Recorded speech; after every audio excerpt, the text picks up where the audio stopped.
Speaker sir, आपने मुझे सदन में बोलने का मौका दिया, इसका मैं बहुत बहुत आभारी हूं। धन्यवाद। कल प्रधानमंत्री जी ने अपने भाषण में विपक्ष के बारे में बोला था कि विपक्ष आंदोलन की बात कर रहा है,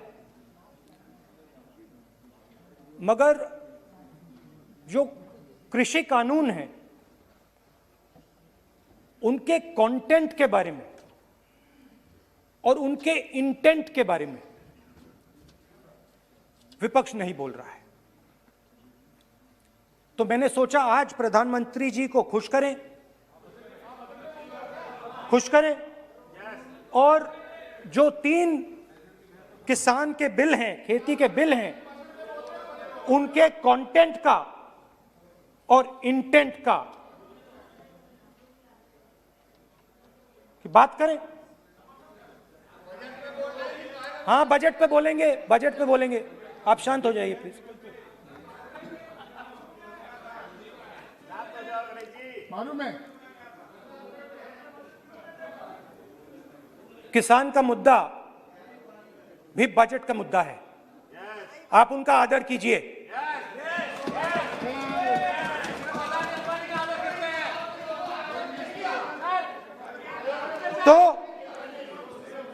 तो बात है कि इन 3 कानूनों का कंटेंट और इंटेंट क्या है।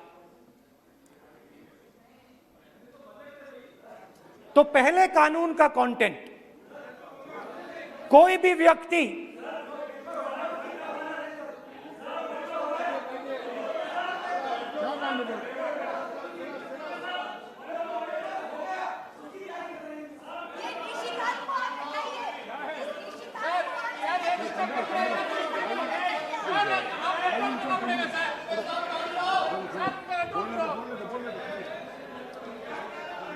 तो पहले कानून का कंटेंट क्या है? पहले कानून का कंटेंट है कि कोई भी व्यक्ति देश में कहीं भी कितना भी अनाज, सब्जी, फल खरीद सकता है, जितना भी खरीदना चाहता है खरीद सकता है। तो अगर खरीदी देश में अनलिमिटेड खरीदी होगी तो मंडी में कौन जाएगा? मंडी में कौन जाके खरीदेगा? तो पहले कानून का कंटेंट मंडी को खत्म करने का है। इसका लक्ष्य मंडी को खत्म करने का है। दूसरे कानून का कंटेंट क्या है कि बड़े से बड़े उद्योगपति जितना भी अनाज, जितना भी फल, जितनी भी सब्जी स्टोर करना चाहते हैं वो स्टोर कर सकते हैं, कोई लिमिट नहीं, जितना वो होल्ड करना चाहते हैं कर सकते हैं। दूसरे कानून का कंटेंट एसेंशियल कमोडिटीज एक्ट को खत्म करने का। दूसरे कानून का कंटेंट जमाखोरी को अनलिमिटेड तरीके से हिंदुस्तान में चालू करने का। अब तीसरा भी कानून है। तीसरा कानून का कंटेंट जब एक किसान हिंदुस्तान के सबसे बड़े उद्योगपति के सामने जाकर अपने अनाज के लिए, अपनी सब्जी के लिए, अपने फल के लिए सही दाम मांगे तो उसे अदालत में नहीं जाने दिया जाएगा। तीसरे कानून का कंटेंट आपको याद होगा,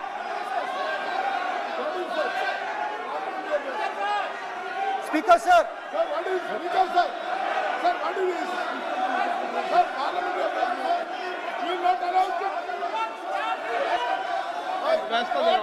डरते क्यों सुनो तू हिलिया सब पागल सुन अपने स्पीकर सर, दादा स्पीकर सर, आप बजट फैमिली प्लानिंग का आप बजट पर बात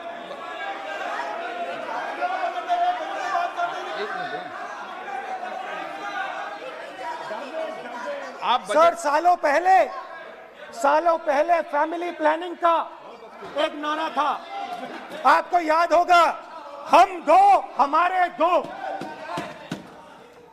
अब मैं इंटेंट की बात करता हूं, कानून के इंटेंट की बात। आज क्या हो रहा है, जैसे कोरोना दूसरे रूप में आता है, वैसे ही ये नारा दूसरे रूप में आया है। आज इस देश को 4 लोग चलाते हैं। आप बजट पर चर्चा कर लें। बजट पे कर रहा हूं सर, बजट पे आ रहा हूं। 4 लोग चलाते हैं, हम दो बता दिया। और हमारे दो। जैसे उस टाइम नाम सब जानते हैं, नो आप बोलो। आप डिस्टर्बेंस मत हम करिए। दो हमारे दो, ये किसकी सरकार है? हम दो हमारे दो की। माननीय सदस्य इधर। तो आप आसन को पहले संबोधित करें। कानून का इंटेंट बताता हूं। आप आसन को संबोधित करें। पहले कानून का इंटेंट माननीय सदस्य आप आसन को कि हमारे संबोधित दो करें। मित्रों में से एक जो सबसे बड़ा मित्र है, उसको पूरे हिंदुस्तान के अनाज, फल और सब्जी को बेचने का अधिकार। यह है पहले कानून का इंटेंट। नुकसान किसका होगा? नुकसान ठेले वालों का होगा, नुकसान छोटे व्यापारियों का होगा, नुकसान जो लोग मंडी में काम करते हैं, लाखों लोग, उनका होगा। अब चलिए दूसरे कानून की इंटेंट की बात करते हैं।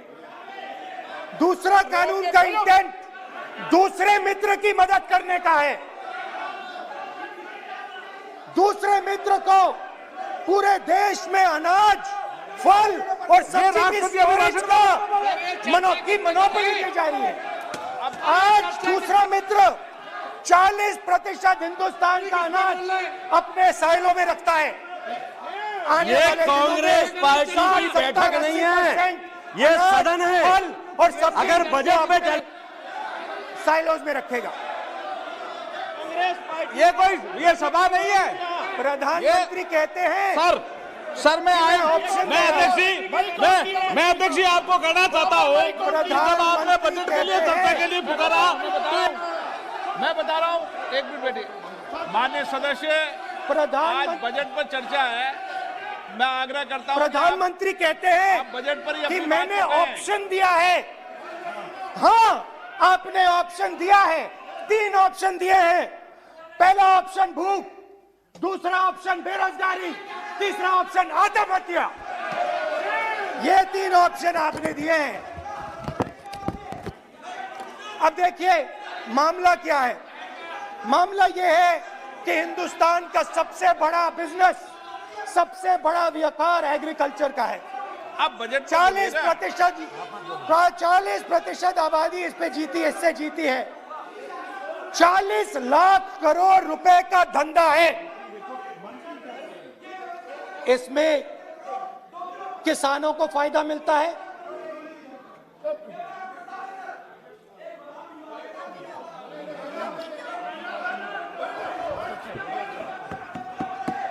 तो दूसरे कानून का थोड़ा मैं इंटेंट समझा देता हूं।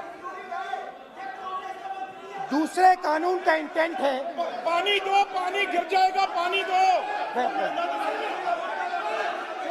दूसरे कानून का इंटेंट है कि एक व्यक्ति को आप पूरे देश के अनाज की स्टोरिंग की मोनोपोली दे दो, और जब किसान अपने अनाज के लिए सही दाम मांगने जाएगा, तो जिसके पास स्टोरेज की मोनोपोली होगी वो मार्केट में अनाज डालेगा और किसान से कम पैसे में खरीद करेगा। और जब वही किसान कंज्यूमर बन के अपना ही माल खरीदने जाएगा तो वही व्यक्ति अपने गोदाम से जब बजट पे चर्चा है सर, बजट पे चर्चा है, राष्ट्रपति अभी भाषण पे आपने चर्चा समाप्त कर दी, प्रस्ताव पास करके राष्ट्रपति जी को भेज दिया, अब उसी पे चर्चा करके राष्ट्रपति जी का भी और आपका भी अपमान कर रहे हैं सर, ये आपका भी अपमान कर रहे हैं, सदन का भी अपमान कर रहे हैं सर ये।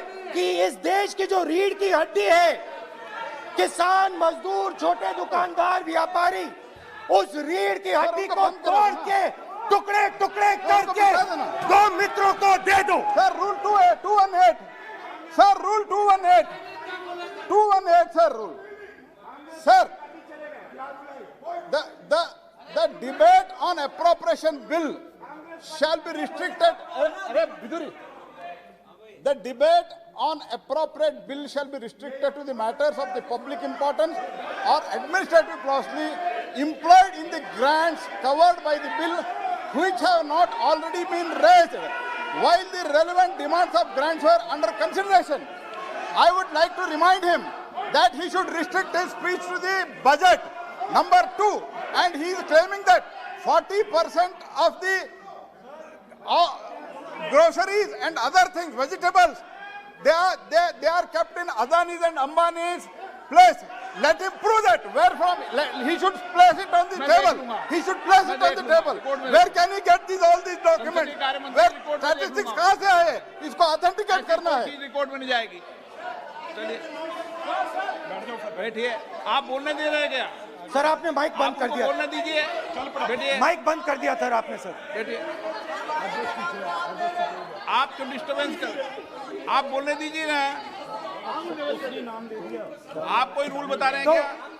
आप कोई रूल बता रहे हैं?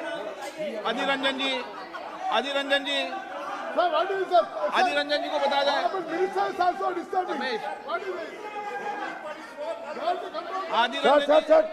Sir 2214 sir, rule 214 sir, discussion of a general character. Sir, discussion of a general character may be allowed on the motion or any amendment moved thereto, but the details of the grant shall not be discussed further. Then it is necessary to develop the general point. Sir, discussion on general point is allowed. So discussion, it is the discussion on general point. Discussion of general point is allowed in the rule book. Discussion of general point. अच्छा, budget में क्या agriculture मुद्दा नहीं है? Budget में क्या agriculture मुद्दा नहीं है? तो बजट में जब एग्रीकल्चर मुद्दा है तो बजट में क्यों चर्चा नहीं हो सकता एग्रीकल्चर? दादा, My point of order is simple. You listen to this, sir. Please. 349. It says, while the House is sitting, a member, 2, shall not interrupt any member while speaking by disorderly expression or noises or in any other disorderly manner. While Honorable Member Rahul Gandhi is speaking, तब तो disturb कर रहा है.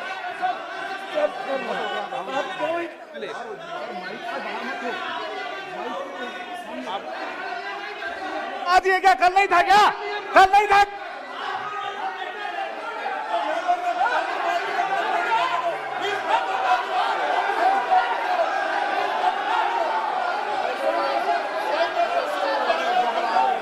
अदानी का नाम खुद ले दिया.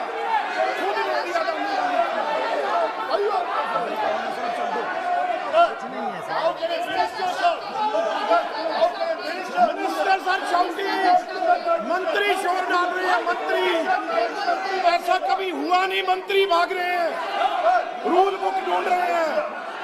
अरे क्यों घबरा गए? अभी तो बोले ही 5 मिनट हैं. अभी तो बोले ही 5 मिनट हैं. तो हम दो हमारे दो.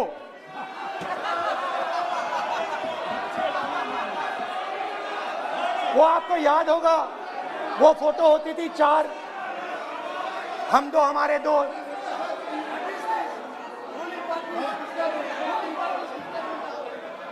क्यूट से चेहरे थे, सुंदर सुंदर चेहरे, मोटे मोटे चेहरे. हम दो हमारे दो। खैर, इससे होगा क्या? जब ये कानून लागू होंगे तो जो इस देश के किसान हैं, इस देश के मजदूर हैं, छोटे व्यापारी हैं, इनका धंधा बंद हो जाएगा। इनमें से किसानों की खेत चली जाएगी, किसान को सही दाम नहीं मिलेगा, छोटे दुकानदारों की दुकान बंद हो जाएगी और सिर्फ दो लोग, हम दो और हमारे दो इस देश को चलाएंगे। हिंदुस्तान का फूड सिक्योरिटी का सिस्टम है वो नष्ट हो जाएगा और पहली बार सालों बाद एक बार फिर पहली बार हिंदुस्तान के लोगों को भूख से मरना पड़ेगा। रूरल इकोनॉमी नष्ट हो जाएगी और ये देश रोजगार नहीं पैदा कर पाएगा। ये नई चीज नहीं है। ये आप मत सोचिए कि ये नया अटेम्प्ट है, पहला अटेम्प्ट है। ये पहला नहीं है। ये काम प्रधानमंत्री ने हम दो हमारे दो के लिए पहले नोटबंदी में शुरू किया था। पहली चोट नोटबंदी थी। आइडिया किया था गरीबों से, किसानों से, मजदूरों से उनका पैसा लो, बैंक में डालो और हम दो हमारे दो के जेब में डालो। स्मॉल मीडियम सेक्टर को खत्म कर दिया, किसानों को बर्बाद कर दिया। वहां नहीं रुके, फिर गए जीएसटी, गब्बर सिंह टैक्स, 5 अलग अलग टैक्स और फिर से उन्हीं बेचारों पर आक्रमण, उन्हीं किसानों पर, उन्हीं मजदूरों पर, उन्हीं व्यापारियों पर आक्रमण। फिर कोरोना आता है। कोरोना के समय मजदूर चिल्ला चिल्ला के कहते हैं हमें बस का टिकट दे दीजिए, हमें ट्रेन का टिकट दे दीजिए। नहीं नहीं नहीं, तुम्हें नहीं मिलेगा, तुम पैदल घर जाओगे। एक मिनट माननीय सदस्य प्लीज। मगर टैक्स माफ जरूर होगा, माननीय सदस्य जरूर होगा। माननीय सदस्य 5-10 उद्योगपतियों को टैक्स होगा। माननीय सदस्य प्लीज एक मिनट बैठिए, एक मिनट बैठिए। मैं माननीय सदस्य से भी आग्रह कर रहा हूं, इधर भी आग्रह कर रहा हूं। माननीय सदस्य, आज बजट पर चर्चा है।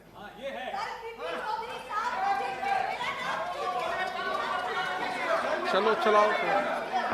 मैं आ रहा हूं सर बजट पे। सर मैं आ रहा हूं बजट पे। मैं सर 5 मिनट में बजट पे आ रहा हूं। मैं फाउंडेशन लगा रहा हूं अभी, फाउंडेशन।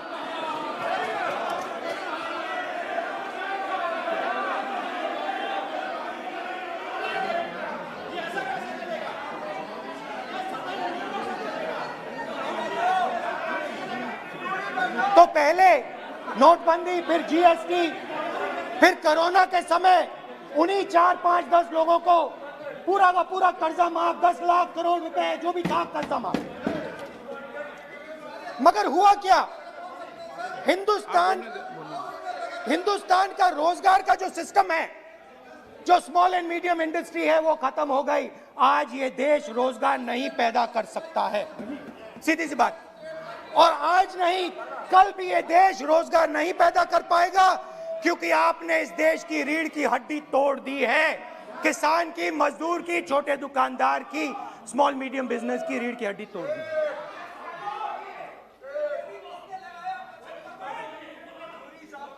मगर ये मत समझिए कि ये किसानों का आंदोलन है। ये किसानों का आंदोलन नहीं है। आपको बात अभी समझ नहीं आई है। ये देश का आंदोलन है और ये किसान सिर्फ रास्ता दिखा रहा है। किसान अंधेरे में टॉर्च दिखा रहा है और एक आवाज से ये पूरा देश उठने वाला है।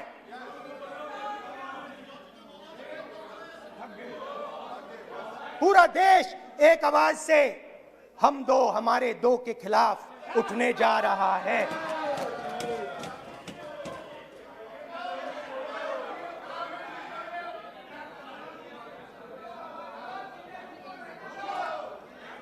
और ये याद रखिए, मैं कह रहा हूं, लिख के ले लीजिए।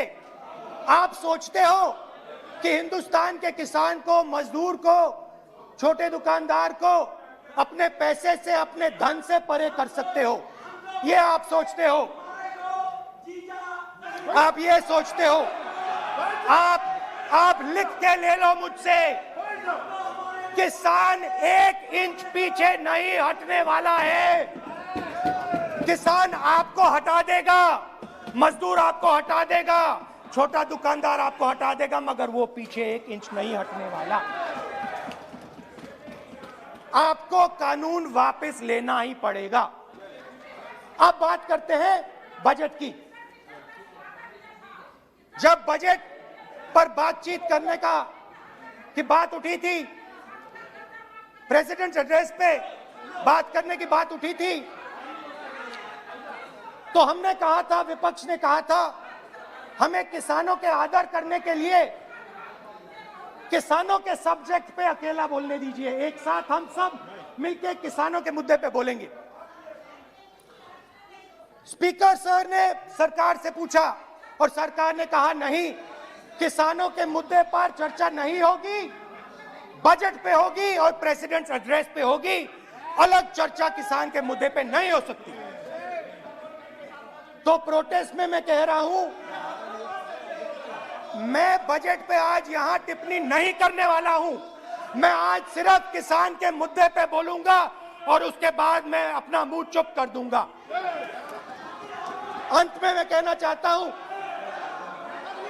कि जो 200 किसान शहीद हुए, उनको इन लोगों ने श्रद्धांजलि नहीं दी। मैं सब सांसदों से कहना चाहता हूं, मैं अपने भाषण के बाद 2 मिनट शहीदों के लिए मौन रहूंगा। आप मेरे साथ खड़े हो जाइए। धन्यवाद।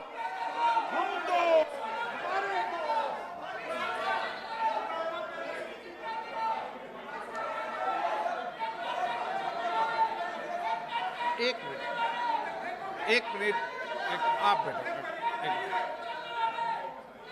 एक मिनट, माननीय